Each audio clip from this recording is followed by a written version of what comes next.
Merci d'écouter Europe 1 au soir d'un match que les supporters du 15 de France attendent avec autant de stress et de délectation que les joueurs. 21h en intégralité, grande soirée sportive sur notre antenne. France-Écosse avec des Bleus qui peuvent encore gagner le tournoi Destination. Et avant cette échéance, nous accueillons le président de la Fédération française de rugby. Bonsoir Bernard Laporte. Bonsoir. Vous avez gagné 4 fois ce tournoi comme sélectionneur. C'est dire si vous vous mettez dans la peau ce soir de Fabien Galthié. Qu'est-ce qui domine chez vous, Bernard Laporte? Le trac ou la confiance à 2 heures de l'échéance? Non, c'est l'adrénaline des grands matchs, parce qu'effectivement, ce match est synonyme de victoire dans le tournoi ou pas. Avec, on le sait, un différentiel de points de 21, ce qui n'est pas facile.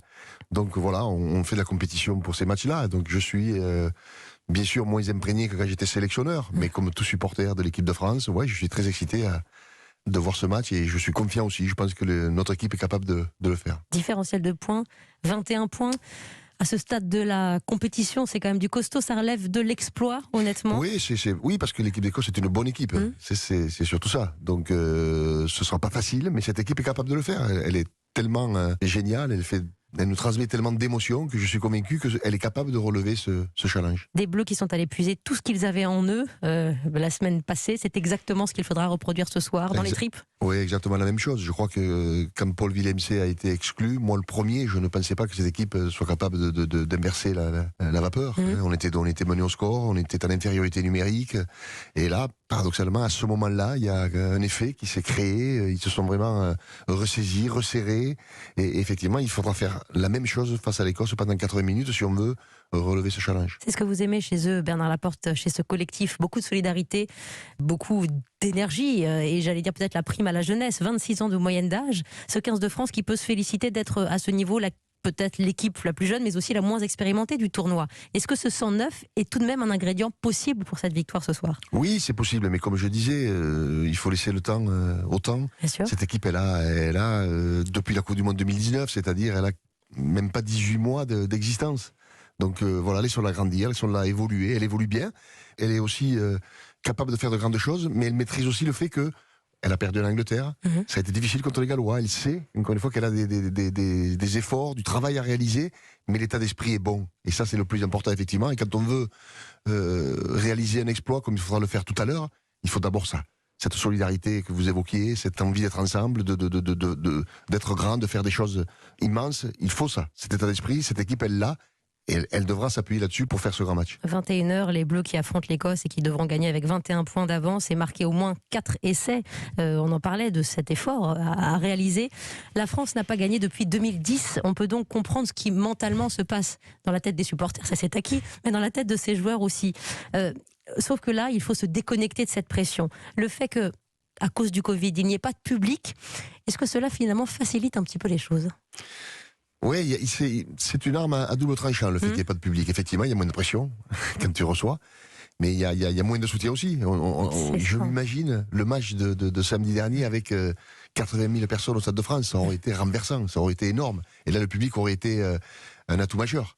Donc oui, il y a encore une fois du bien et du pas bien. Ça enlève de la pression, c'est certain, mais quand on est compétiteur, quand on joue en équipe de France, on a envie de marquer son territoire, de marquer l'histoire. Et donc c'est pour ça que, public ou pas public, je crois qu'ils auront à cœur, encore une fois, d'écrire leur histoire. C'est ce que je leur disais. Maintenant, au-delà des émotions que vous nous transmettez à nous, les passionnés, écrivez votre histoire. Fabien Galthié, votre ami le sélectionneur, disait la semaine passée que c'était pour lui ce match une piscine de bonheur. Alors il va falloir nager encore pour que la piscine s'étende. Mais cette méthode Galthié, si vous deviez la résumer à ceux qui sont un peu béotiens dans le rugby, vous la définiriez comment, Bernard Laporte? D'abord, Fabien est un grand technicien. Ça, c'est la première des choses. Et quand on occupe ce poste-là, c'est la première des qualités et des compétences qu'il faut avoir. Il a créé un staff considérable. Jamais une équipe de France n'a eu un staff aussi complet, avec autant de compétences venues de partout. Avec, par exemple, Sean Edwards, qui officiait pour l'équipe galloise et qui maintenant est dans le staff de l'équipe de France. Fabien s'est bien entouré. Il a compris ce que c'était les enjeux du rugby moderne, je dirais. C'est ça sa grande force. Et puis il a du crédit, ça a été un très très grand joueur, voilà, il a baigné de bonheur, vous disiez, mais il baigne bien dans ce monde-là, il a du crédit aux yeux des joueurs, c'est une évidence, c'est une de ses forces. Les enjeux du rugby moderne, c'est-à-dire notamment savoir tout décrypter, décortiquer les images, quitte à les contester, notamment sur la vidéo arbitrage. Bien sûr, bien sûr, et aller chercher des compétences. Vous savez, on avait un staff qui était composé, je crois, d'une douzaine de personnes jusqu'à maintenant. Oui. Ils sont le double. C'est aussi simple que ça. Avec des gens qui travaillent beaucoup dans l'ombre, sur les ordinateurs, sur les adversaires, et qui préparent des vidéos, etc., etc. C'est un très gros travail, effectivement. Tout est dans le détail. Mais ça, les autres équipes, les grandes équipes l'avaient déjà, depuis un certain temps. Donc on s'est simplement remis, je dirais, à jour. Voilà. Et ça nous permet encore une fois de pouvoir rivaliser, d'avoir au moins une équipe compétitive. Et puis n'oublions pas le talent de ces joueurs. Voilà, on a des joueurs qui sont à la dimension internationale. Peut-être que pendant quelques années, on n'avait pas ce profil de joueur. Si vous les aviez face à vous, là, à 2 heures de l'échéance, alors on disait votre confiance, et nous la partageons, Bernard Laporte, aucune sortie de terrain n'est possible là. On est dans l'offensive, évidemment, mais attention, chaque faute peut être catastrophique. Oui, je dirais simplement qu'il faut construire le match comme ils l'ont construit jusqu'à présent.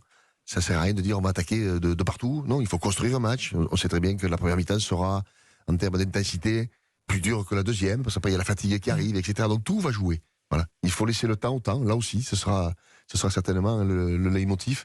Et puis, voilà, on sait très bien que c'est une équipe qui défend bien, l'Écosse. Donc ce sera pas simple, on va pas marquer 30 points en 20 minutes. Ça n'existe pas. Voilà, donc faisons les choses dans l'ordre.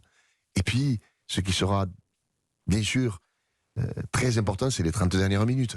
Voilà, la fatigue aidant, les remplacements qui vont se faire côté écossais ou côté français. Et puis le money time, il sera là, il sera dans les 30 dernières minutes, c'était évident. Inutile de dire qu'on prendra tous 100 ans ce soir à partir de 21h pour ce match à suivre sur Europe 1, France-Écosse. Les Bleus qui peuvent encore gagner le tournoi des 6 nations. Que changerait une victoire, Bernard Laporte, dans le tournoi des 6 nations financièrement pour la Fédération française de rugby que vous présidez? Financièrement, il y a un ratio qui est de... Si tu es premier ou deuxième, je crois que c'est 1,5 million de différence, puisqu'il y a une méritocratie. Vous savez, sur les droits télé qu'apportent toutes les nations, il y a 10% grosso modo, c'est grosso modo de 100 millions, voilà, les droits télé.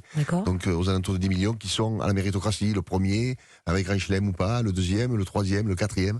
Et effectivement, entre la première et la deuxième place, il y a grosso modo 1,5 million, donc c'est important. Si on en parle, c'est pas juste pour parler d'argent, c'est parce que derrière aussi, il y a le rugby amateur qui souffre du Covid. C'est ce que je dis toujours aux joueurs. Vous savez, votre mission, elle est de gagner, elle est de plaire, pour attirer des licenciés, et deuxièmement, pour attirer des partenaires, parce que pour développer le rugby amateur, vous l'avez très très bien dit, il faut des moyens. C'est du gagnant-gagnant. Exactement. C'est ce que vous voulez. Bernard Laporte, merci beaucoup d'avoir été avec nous ce soir.